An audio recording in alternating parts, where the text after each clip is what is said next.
தொடர்ந்து நம்ம போர் நிலவரங்களை பார்த்துட்டு இருக்கோம். இப்போ வந்திருக்கக்கூடிய சில முக்கியமான தகவலை ஒரு தொகுப்பாக பார்க்கலாம். அதுக்கு முன்னாடி ஒரு முக்கியமான விஷயம், உங்களுக்கு பிஎஃப் அமௌண்ட் எடுக்கிறதுல சிரமம் இருந்தால் இவங்களை தொடர்பு கொள்ளுங்க. இவங்க உங்களுக்கு அதில் ஹெல்ப் பண்ணுவாங்க. அதே மாதிரி உங்களுக்கு இன்கம் டேக்ஸ் ஃபைல் பண்ணுறதுல தேவை இருந்தால் இவங்களை தொடர்பு கொள்ளுங்க. வெறும் கம்மியான சார்ஜ்லேயே உங்களுக்கு அதை செஞ்சு கொடுப்பாங்க. இப்போ நம்ம வீடியோக்குள்ளே போகலாம். முதல் விஷயமே இன்னைக்கு பார்த்தீங்கன்னா, ட்ரம்ப் என்ன சொல்லியிருக்காருன்னா, ஆர்மோஸ் பகுதியில் இருந்த கன்னி வெடிகள் எல்லாத்தையுமே நாங்கள் அகற்றிட்டோம். இனி யார் வேணால் ஆர்மோஸ் பகுதியில் போகலாம். ஆர்மோஸே எங்கள் கண்ட்ரோலில் தான் இருக்குது. எங்களை மீறி அங்கே ஒரு கப்பல் கூட போகல. ஈரான்கிட்ட போய் யாரும் காசே கொடுக்கல அப்படின்னு சொல்லிட்டு இன்றைக்கி ப்ரெஸ்ஸை கூப்பிட்டு வச்சு ஒரு அரை மணி நேரம் அவரால் முடிஞ்ச அளவுக்கு பேசியிருக்கார். இதை சில மாதங்களுக்கு முன்னாடி ஃப்ரான்ஸே சொன்னாங்க. அதாவது பிரான்ஸுடைய அதிபர் மெக்ரோன் அவர்கள் சொல்லும்போது, ட்ரம்ப் கொஞ்சம் அளவாக பேசுங்க, உங்களுக்கு சான்ஸ் கிடைக்குதுன்னு நிறையா பேசிடுறீங்க, ஆனால் அதெல்லாமே மாற்றி அப்புறம் என்ன பண்ணுறீங்க, அதுக்கப்புறம் அதை மாற்றி தீர்த்துக்கிறீங்க, அதனால் நீங்கள் கொஞ்சம் அளவாக பேசுங்க, ப்ரெஸ்ஸை பார்த்துன்னு ஒரு ஆர்வ கலவரோட பேசாதீங்கன்னு சொல்லியிருந்தாங்க. அப்போவே பார்த்தீங்கன்னா ட்ரம்ப் உடனே பிரான்ஸ் அதிபர் மெக்ரோனை தான் திட்டினார். ஆனால் அவர் திருத்திக்கல. மறுபடியும் கூட பார்த்தீங்கன்னா அதே மாதிரி தான். இந்த 2 வாரத்துக்கு முன்னாடி கூட பத்திரிகையாளர்கள் கேட்டாங்க, ஒரு தடவை பத்திரிகையில் என்ன சொல்கிறீங்க, ட்ரம்ப் ஈரானே அழிஞ்சு போயிட்டாங்கிற அளவுக்கு சொல்கிறீங்க, இன்னொரு தடவை நாங்கள் கேட்டுட்டு இருக்கோம்னு சொல்கிறீங்க, இன்னொரு தடவை அவங்க கெஞ்சிட்டு இருக்காங்கிறீங்க, இப்படி மாற்றி பேசுகிறீங்களே, உங்களுக்கு பார்த்தீங்கன்னா இது எவ்வளோ ஒன்றுக்கு ஒன்று முரணாக இருக்குன்னு சொல்லிட்டு தெரியலையா அப்படின்னு கேட்டிருக்காங்க. அதுக்கு ட்ரம்ப் சொல்லியிருக்காரு, அதுக்கு பதில் ஆமாங்கணும் இல்லை இல்லைங்கணும். அதை விட்டு போட்டு இல்லையே நான் இங்கிருந்து இப்போ ஒயிட் ஹவுஸ் போகிறேன், அதுக்குள்ளே நான் அங்கே போனோன்னு வேற தான் சொல்ல போகிறேன் அப்படின்னு சொல்லிட்டு நான் அப்படி தான் செய்வேன், அதுதான் எனக்கு தெரியும்னு சொல்லிட்டு வர பெருமையாக பேசி வச்சிருந்தாரு. அந்த மாதிரி தான் இன்னைக்கு கொடுத்துருக்கக்கூடிய அறிவிப்பு கூட பார்த்தீங்கன்னா, நேற்று வரையும் ஒன்று சொல்லிட்டு இருந்தவர், அதாவது கன்னி வெடியில் அகற்ற முடியல, சர்வதேச படைகள் வாங்க, அந்த இடத்துல கன்னி வெடிகளை அகற்றுறதுக்கான டெக்னாலஜி அமெரிக்காட்ட இல்லை, இன்னொன்று அமெரிக்கா எங்கேயோ இருக்குது, ஹார்மோஸ் எங்கேயோ இருக்குது, பக்கத்தால் இருக்கக்கூடிய நேட்டோ படைகள் வாங்க, அரபு நாடுகளுடைய படைகள் வாங்க, இதில் துருக்கியை என்ன பண்ணிட்டு இருந்தாங்க, ரொம்ப கூப்பிட்டு இருந்தாங்க, யூரோப் கண்ட்ரிஸ் எல்லாத்தையும் கூப்பிட்டு இருந்தாங்க. இத்தனையும் கூப்பிட்டு இருந்தவங்க ஒரே நாளில் இன்னைக்கு எல்லாத்தையும் அகற்றிட்டேங்கிறாங்க. எப்பெல்லாம் சான்ஸ் கிடைக்குதோ அவர் என்ன பண்ணிட்டு இருக்காரு, அவரால் முடிஞ்சதை கற்பனையாவது பேசி வச்சிடறாரு. நிறைய உண்மைக்கு புறம்பான செய்திகளவே கொடுத்துட்டு இருக்காரு அப்படிங்கிறது இன்னைக்கு பத்திரிகையாளர்களே சுட்டி காட்டியிருக்காங்க. அடுத்து இன்னைக்கு பார்த்தீங்கன்னா யுஏஇ மேலே தாக்குதல் நடத்த போகிறதாக அறிவிப்பு கொடுத்துருக்காங்க. ஃபஸ்ட்டு அங்கே இருக்கக்கூடிய 7 இடங்கள், யுஏஇ, துபாய் உட்பட பல இடங்களில் 7 இடங்களில் அறிவிப்பெல்லாம் போயிடுச்சு. ஆனால் அதில் ஏன் யுஏஇ தான் அப்படின்னு சொல்லிட்டு சொல்கிறாங்கன்னா, யுஏஇ தான் ரீசெண்டாக ட்ரம்ப்கிட்ட பேசி வச்சுருக்காங்க, நாங்கள் உங்களோட இருக்கிறோம், நீங்கள் மறுபடியும் வாங்க, ஈரானை அடிங்க, நாங்கள் ஆயுதமெல்லாம் கொடுக்குறோம், போர் விமானங்களை கொடுக்குறோம், எங்கள் தளங்களை பயன்படுத்திக்கோங்க, ஈரானை அடிக்கிறதுக்கு நாங்கள் துணையாக இருப்போம் அப்படின்னு சொல்லிட்டு யுஏஇ பேசி வச்சுருக்காங்க. பேசினனால அந்த செய்தி அமெரிக்காவுக்கு ஆதரவாகவும் ஆறுதலாக இருந்தாலும் கூட அது ஈரானுக்கு தான் எதிரான விஷயம். ஏன்னா அவங்க யார் அடிக்க போகிறாங்க, ஈரானை தான் அடிக்க போகிறாங்க. அதனால ஈரான் மறுபடியும் இன்னைக்கு ஒரு வாரம் கழிச்சு மறுபடியும் தாக்குதலுக்கு அறிவிப்பு கொடுத்துருக்காங்க. ஆனால் இந்த தாக்குதலை யார் செய்ய போகிறா அப்படிங்கிறது தெரியல. ஒன்றா ஹவுதி செய்வாங்க, இல்லாட்டினா ஈரானே செய்யறதுக்கான அதிகமான வாய்ப்புகள் இருந்துட்டு இருக்கு. இப்படி தான் சவுதி நடுவில் அடி வாங்கிட்டு இருந்தாங்க. அப்புறம் இப்போ கொஞ்சம் அமைதியாக இருந்துட்டு இருக்கு. ஆனால் இவங்களால வாயை வச்சு சும்மா இருக்க முடியாமல் ஒரு அறிவிப்பு கொடுத்தனால இன்னைக்கு பார்த்தீங்கன்னா மறுபடியும் ரெட் அலர்ட் கொடுத்துருக்காங்க. மறுபக்கம் பார்த்தீங்கன்னா ஓமான் மீது தாக்குதல் செய்ய போகிறோம்னு அமெரிக்காவுடைய ட்ரம்ப் மிரட்டியிருக்காரு. எதுக்காகனா, ஓமான்ட்ட ஆரம்பத்துலேருந்து சொல்லிட்டு இருக்காங்க, ஈரானுக்கு சப்போர்ட் பண்ணாதீங்க, ஈரான்கிட்ட நீங்கள் அக்ரிமெண்ட்டுக்கு போயிட்டீங்கன்னா நாங்கள் என்ன பண்ணுவோம், ஈரானை அடிக்க மாட்டோம், உங்களையும் சேர்த்து அடிக்க போகிறோம் அப்படின்ட்டு இருக்காங்க. ஓமான்லாம் திருப்பி அடிக்கிற அளவுக்குலாம் தெம்பான ஆட்கள் இல்லை. ஈரான் வேணால் சப்போர்ட் பண்ணி அடிப்பாங்கன்னு வச்சுக்கலாம் ஓமானுக்காக.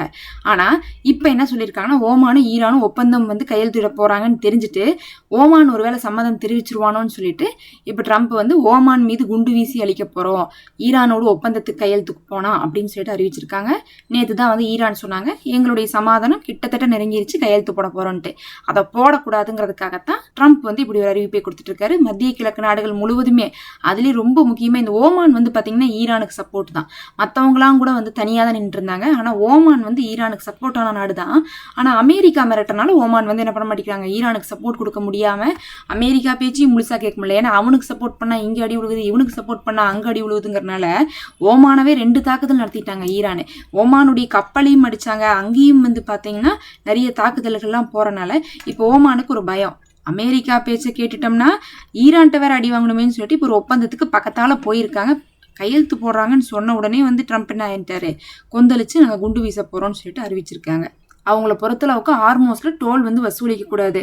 அது ஈரான் வந்து ஓமானோடு சேர்ந்து வசூலிக்க போகிறோம், ஏன்னா 2 பேத்துக்கு பொதுவான இடத்துல தான் அது இருக்குன்னு சொன்னனால அவங்கள ஃபஸ்ட்டு என்ன பண்ணிடலாம், நீங்கள் வசூலிக்க மாட்டேன்னு சொல்லிட்டீங்கன்னா இவங்களாலையும் வசூலிக்க முடியாமல் போயிடும், இவங்கள மட்டும் நாங்கள் தனியாக டீல் பண்ணிக்கிறோம்னு சொல்லிட்டு அமெரிக்கா மிரட்டிட்டு இருக்காங்க. அடுத்து வந்து குர்தீஸுடைய அங்க இருக்கக்கூடிய மினிஸ்டர் வந்து சொல்லியிருக்காரு, ஈரான் வந்து எங்க மேல ட்ரோன் அட்டாக் பண்ணியிருக்காங்க, எங்களுடைய தலைமையகம் மேலேயே அட்டாக் பண்ணியிருக்காங்கன்னு இன்னைக்கு கன்ஃபார்ம் பண்ணியிருக்காங்க. அப்படின்னா வந்து குர்தீஸ் என்னதான் வந்து நாங்கள் சண்டைக்கு வரமாட்டோம், தரைவழி தாக்குதலுக்கு வரமாட்டோம்னு சொன்னாலும் ஈரான் நம்பருக்குலாம் ரெடியா இல்லை, இவனை அடிச்சுக்கிட்டே இருப்போம். ஏன்னா வந்து அமெரிக்கா வந்து திடீர்னு என்ன பண்ணுவாங்க, குர்தீஸ் அமுச்சு விட்ருவாங்க, அதை செய்யக்கூடியவங்க தான். அதனால குர்தீஸுடைய அங்கே இருக்கக்கூடிய மினிஸ்டர்ஸ் அவங்களுடைய வீடு இதெல்லாம் வந்து பார்த்தீங்கன்னா அட்டாக்ல பாதிப்படைஞ்சிருக்குது அப்படிங்கிறதை குர்தீஸே வந்து வெளியே கன்ஃபார்ம் பண்றாங்க. அடுத்து ஓமான்ல மட்டும் பிரச்சனை இல்லை, ஏமனுக்குள்ளேயும் பிரச்சனை. ஏமனுக்குள்ள என்ன பிரச்சனை உங்களுக்கே தெரியும், சவுதியுடைய படைகள் ஏமனுக்குள்ள இருக்காங்க, ஏமனுடைய கவர்மெண்ட் சவுதிக்கு சப்போர்ட் பண்றாங்க. எப்படி வந்து லெபனான்ல இஸ்ரேலுக்கு வந்து சப்போர்ட் பண்றாங்களோ அவங்களுடைய ஆட்சியாளர்கள், அந்த மாதிரி நடந்துட்டு இருக்கு. அதே மாதிரி இவங்க என்ன பண்றாங்கன்னா ஹவுதீஸ் இப்ப சரி இவனை சவுதி அடிக்கிறதுக்கு முன்னாடி ஏமன்ல இருக்கக்கூடிய இடத்தவே அடிக்கலாம்னு சொல்லிட்டு ஃபர்ஸ்ட் வந்து என்ன பண்ணிருக்காங்க, 800 சிறை கைதிகளை திறந்து விட்டுருக்காங்க.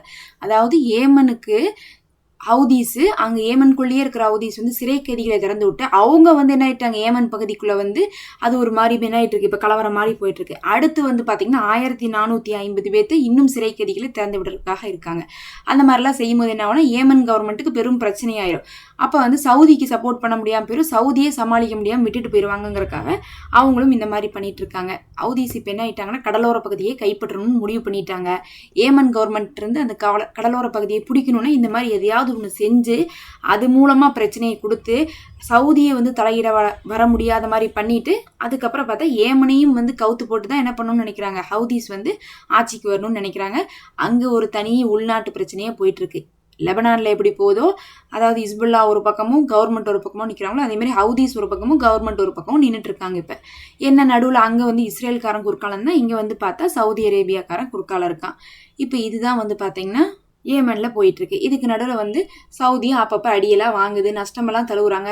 அதுக்கப்புறம் அவங்களுடைய படை வந்து பார்த்தா ஏமனுடைய பார்டர் ஏரியாவில் இருக்கிறாங்க.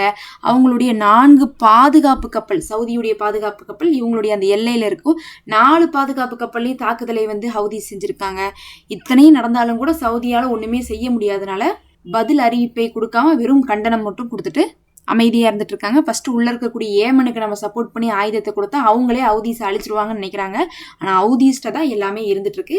ஆனால் ஏமன் என்ன சொல்றாங்கன்னா, நாங்களும் தாக்குதல் தான் நடத்துறோம், எப்போ பார்த்தாலும் ஹவுதீஸுக்கு சப்போர்ட்டாவே நியூஸ் சொல்றீங்க, நாங்களும் ஏவுகணையெல்லாம் வச்சிருக்கோம், என்னமோ அவங்கள்ட்ட தான் எல்லாம் இருக்குன்னு நினைச்சுக்கிறீங்க, நாங்கள் கூட இன்னைக்கு அடிச்சிட்டோம், அடிச்சதுல அங்கே ஹவுதீஸுடைய முக்கியமானவங்களா இறந்துட்டாங்க தெரியுமான்னு சொல்லிட்டு ஏமன் ஒரு பக்கம் கிளைம் பண்றாங்க.